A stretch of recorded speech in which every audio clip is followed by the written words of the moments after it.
নমস্কার, দৈনিক স্টেটসম্যান ডিজিটাল.com-এ আপনাদের সকলকে স্বাগত। আর সঙ্গে রয়েছি আমি দেবযানী। আর আমার সঙ্গে রয়েছেন এমন একজন মানুষ যার ক্রিয়েশন আমরা সবসময় দেখে থাকি, অর্থাৎ সেটা পোস্টার আকারে হতে পারে বা বইয়ের প্রচ্ছদ হতে পারে। নানা ধরনের ক্রিয়েটিভিটির সঙ্গেই তিনি যুক্ত। তার নাম হচ্ছে একতা ভট্টাচার্য।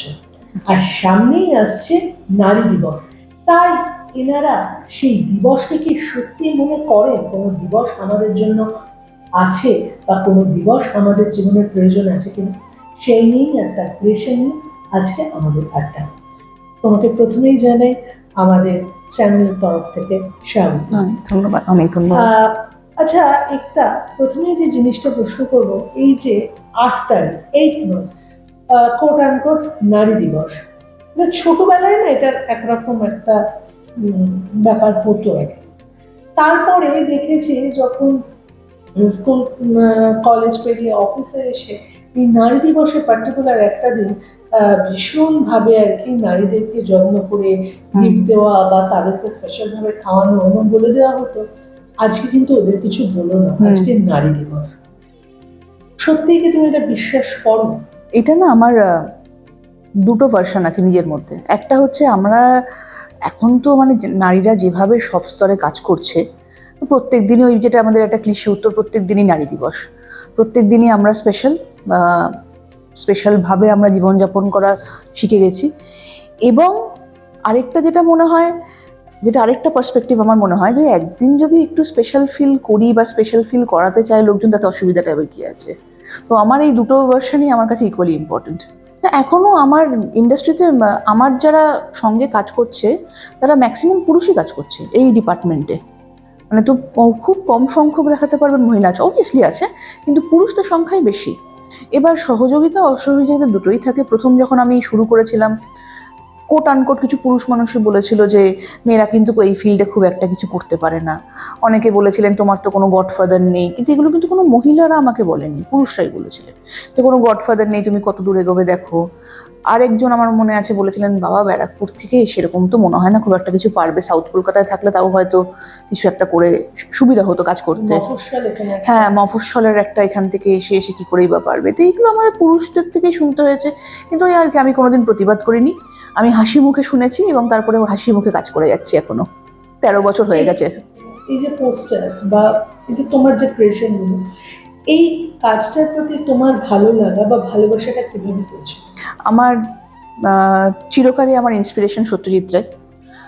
ওনার যা সমস্ত কাজ আমরা দেখেছি, আমরা ওনাকে পরিচালক হিসেবে জানি, স্টোরি টেলার হিসেবে জানি, এডিটার হিসেবে জানি, কিন্তু আমার মনে হয় উনি যদি শুধু ইলাস্ট্রেশনেও কাজ করতেন তাহলেও উনি বিশ্ব দাপিয়ে বেড়াতেন। আমরা যদি ওনার পড়াশোনা ছেড়েও দিই, উনি যা যা আঁকার কাজ করেছেন, উনি যা যা ক্যালিগ্রাফি করেছেন, সেটাও যদি আমরা পড়াশোনা করি বা একটু দেখি, ওয়ার্ল্ড ক্লাস সব এক একটা। তো সেইটা আমাকে খুব ইন্সপায়ার করতো এবং আমার মনে হতো যদি বাংলা সিনেমায় সেই ঘরানা বা সেই ফরম্যাটটা যদি একটু আনা যায়, সেটাই আমাকে প্রাইমারি ইন্সপিরেশন দিয়েছিল। এবং আমার কিছু কিছু বন্ধুরা যারা তখন ফিল্ম স্টাডিজ নিয়ে পড়াশোনা করতো, তাদের আমি পোস্টার ডিজাইন করতাম এবং সেখানে তারাও সত্যজিৎ রায়ের ফ্যান। কিন্তু এরকম মনের মিল হয়ে গেছিলো অনেকের সাথে, কেউ জেভিয়ার্সে পড়তো, কেউ হয়তো SRFTI-তে পড়ছে। তো এরকম কিছু দাদা দিদিদের সাথেও সব মানে আমার পরিচয় হয়েছিল। তো তাদের প্রজেক্টের জন্য সিনেমা বানাতে হতো এবং সেখানে আমি পোস্টার ডিজাইন করতাম, এবং তখন প্রাইমারিলি আমি হাতে আঁকা পোস্টারই করতাম। তুমি কি ছোটবেলা থেকেই আঁকা বা এই ডিজাইন ব্যাপারটা তোমাকে টানতো? আমাকে দুটো জিনিস খুবই টানতো, একটা হচ্ছে ছবি পরিচালনা আর একটা হচ্ছে আঁকা।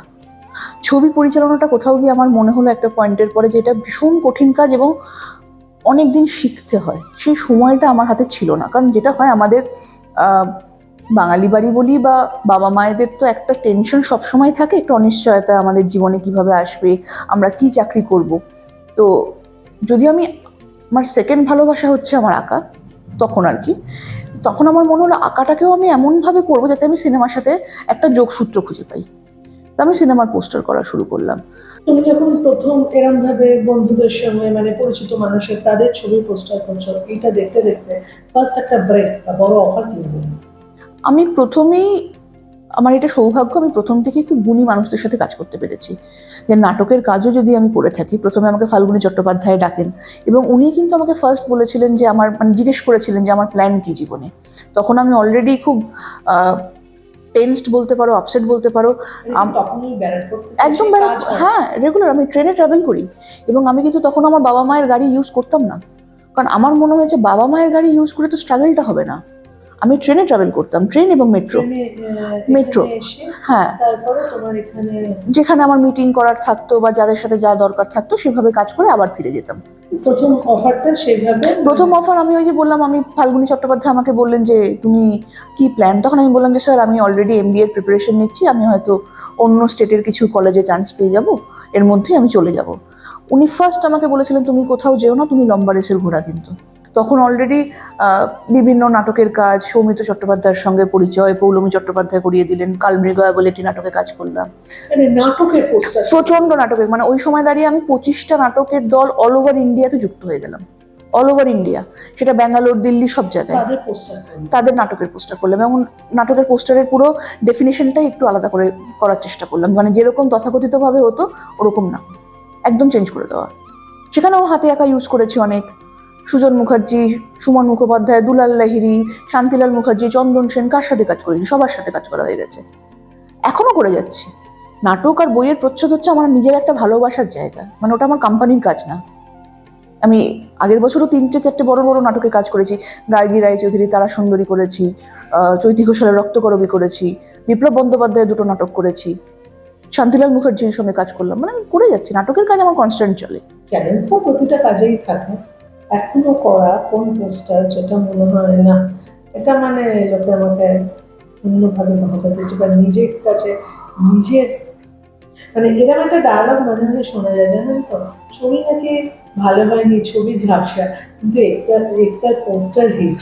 আমি এটার জন্য না মানে অনেক জায়গা থেকে খুব বাজে কথাও শুনি, আমার বন্ধুদের থেকে শুনি, যারা হয়তো একটু বাইরে থেকে বাইরে চাকরি করে, তারা কলকাতায় এসছে, আমার পোস্টার দেখে হয়তো ছবিটা দেখতে গেছে, কিন্তু ছবিটা আনফর্চুনেটলি তাদের ভালো লাগেনি, কিন্তু বেরিয়ে আমাকে তারা যা কথা শুনিয়েছে, মানে এটা আমার প্রায়ই হয়। সিনসিয়ার অ্যাপোলজিস, কিন্তু কিছু করার নেই, তার পোস্টারের মধ্যে দিয়ে ছবিকে জীবন্ত হবে চেষ্টা করা হয়। কিন্তু হ্যাঁ, তুমি যেটা বললে প্রিয় কাজের মধ্যে, চ্যালেঞ্জিং কাজের মধ্যে ডেফিনেটলি মহালয়ার পোস্টার ছিল, প্রসেনজিৎ চট্টোপাধ্যায়ের একটা নিউজ পেপারের মধ্যে দিয়ে পুরো ঘটনাটাকে তুলে ধরা। মহালয়ার পোস্টার, আমি ওই লাইফে না ফার্স্ট টাইম ওই ভাইরাল কাকে হওয়া বুঝলাম। যে কোনো পোস্টার ক্রিয়েট করা তো না, মানে ওইটা একটা ডেফিনেটলি একটা তোমার কি বলতো ক্রিয়েটিভ আইডিয়া এক্সচেঞ্জ, একটা একজন ডিরেক্টর বা প্রডিউসার কি চাইছে তার ভাবনাটা শুনে। কিন্তু হ্যাঁ, মানে মহালয়ার ক্ষেত্রে প্রসেনজিৎ চট্টোপাধ্যায়ের একটা কিওয়ার্ড আমার কাছে খুব মানে ইম্পর্টেন্ট মনে হয়েছিল, কোনো একটা কমিউনিকেশনের মিডিয়াম যদি দেখানো যায়, এটা উনি বলেছিলেন, কমিউনিকেশনের মিডিয়াম। এবার তখন আমি ভাবলাম রেডিও কি করে দেখাবো, ওই করবো, তখন নিউজ পেপার লেআউট করা যায়। এবার এই নিউজ পেপার লেআউট করাটাও তো একটা শেখার ব্যাপার। তো আমি একটি পত্রিকার অফিসে রোজ যেতাম 1 সপ্তাহ ওই লেআউটটা শেখার জন্য, পোস্টারটা করার জন্য।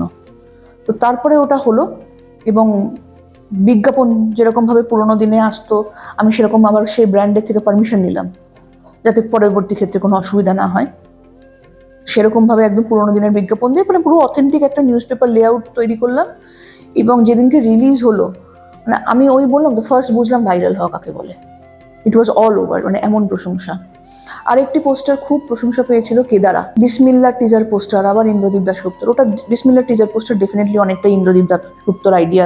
কলকাতা চলন্তিকার ফার্স্ট পোস্টার খুব হিট হয়েছিল, ব্রিজটা ভেঙে পড়ছে, যে তার মধ্যে পুরো কলকাতা শহর ভেঙে পড়ছে, ওটা আমার আইডিয়া ছিল। তো এইগুলো না, আর সবচেয়ে বড় কথা কি বলতো, পোস্টার আর ট্রেলার না একটা বিশাল বড় দায়িত্ব সিনেমা রিলিজের আগে। মানুষকে হল অবধি নিয়ে আসা, তাদেরকে একটু হলেও অ্যাট্রাক্ট করানো, আমি এখনো মনে করি ভীষণ বড় দায়িত্ব। তবে একটা জিনিস আমি জানতে চাইছি, মানে যেহেতু অনেক বছর ধরে আমাদের যোগাযোগে, এই বছরের নারী দিবস আমার কাছে স্পেশাল, এবং আমি ভবিষ্যৎ তোমার যেমন কাজের দিক থেকে নিজের জীবনের ভবিষ্যৎ আর কি এগিয়ে আসছে। হ্যাঁ, মানে আমার অলরেডি 8th মান্থ চলছে এবং সেটা একটা মানে এই অনুভূতির সঙ্গে তো অন্য কোনো অনুভূতির মিল নেই। এটা একটা পুরো একটা আলাদা স্বপ্ন, আলাদা আশা, এবং ওপরওয়ালার অশেষ আশীর্বাদ যে 8 মান্থেও আমি কাজ করছি। অবশ্যই আমার আজকে একটা আমার নিজের প্রোডাকশনের ছবি, যেটা বাবির সাথে আমি করছি, প্রভাত রায়, তার যিনি মানে আমরা এই আলোচনা বা আড্ডা এর আগেও করেছি, প্রভাত রায়। আমার আমার প্রথম সন্তান। প্রভাত রায় হচ্ছে ওনার প্রথম সন্তান, আর আমার দ্বিতীয় সন্তান আসছে দ্বিতীয় আসন্ন, সন্তান এবং সে প্রথম সন্তানের আবার ছবি আসছে। তো সেটাই আমি স্ক্রিপ্ট লেখা হোক বা ক্রিয়েটিভ ডিরেকশন হোক বা প্রোডাকশন হোক, সেটা আমি চেষ্টা করছি হ্যান্ডেল করার। তো আমাদের আজকে বলাইয়ের এই অডিশন ছিল। এই এর মধ্যেও যে আমি যে কাজ করার শক্তি পাচ্ছি, সেটাও তো একটা আলাদা প্রাপ্তি জীবনে। অবশ্যই। এবং আমি যেটা বুঝতে পারছি, হয়তো আমার যখন আরো ডেট সামনে আসছে, সেই সময় আমার 3টে বাংলা ছবি রিলিজ থাকছে। তো এটা এর থেকে মানে ব্লেসড লাইফ আর কি হতে পারে। আর সবচেয়ে ভালো ব্যাপার হচ্ছে, আমি যে কাজটা করতে ভালোবাসি সেই কাজটাই আমি 13 বছর ধরে করে যাচ্ছি। মানে এটা তো একটা আলাদা প্রাপ্তি জীবনের।